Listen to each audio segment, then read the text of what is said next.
Hi guys, ayan, magluluto tayo ngayon ng nilagang baka. Ayan, palambutin lang natin siya guys. So, pagka malambot na yan, pwede na natin lagay ang mga ingredients. Ayan guys, wait natin ingredients, maghihiwa-hiwa muna tayo guys. Ayan guys, sa pakuluan na natin baka, lagay natin sibuyas. Maraming sibuyas, mas masarap sa nilaga guys. Yummy, yummy.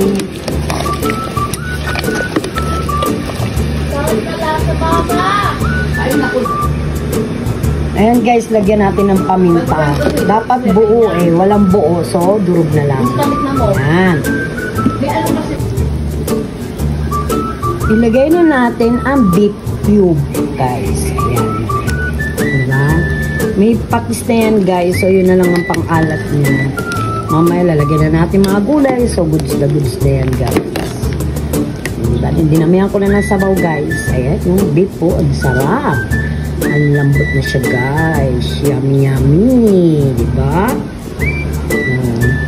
Maraming sibuyas sa nilaga, guys. Mas masarap. Dapat meron pa itong onion leaves. Siyempre guys, lagay na natin ang patatas. Ayan. Diba? Yan.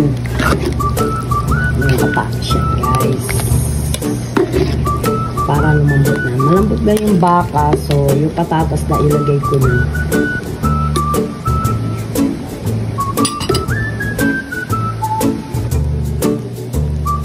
Ngayon guys, lagay na natin ang pechay. Ayan. Pechay yan guys. Wala na tayo malalagay na Baguio beans, ng saging sabaw. Wala po siya. Kaya yan na lang po. Okay naman yan. Yummy, yummy na yan. Yan na ang nilaga natin guys. Goods na yan guys. Kahit walang banana at Baguio beans. Ayan. Okay na yan guys. Kayo na bahala magdagdag dyan kung ano pang gusto nyo idagdag. Kain na tayo guys. Ayan. Yummy yummy. Nilagang baka.